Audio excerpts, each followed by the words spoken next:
வராகியை பஞ்சமி நாளினில் கண்டு வணங்கி வந்தால் பெரும் இன்பங்கள் தங்கிடச் செய்திடுவாள், வரும் துன்பங்கள் தீர்த்திடுவாள்.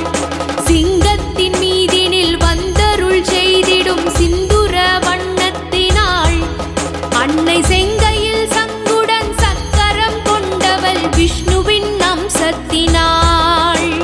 பச்சை நிறத்தவள் இச்சை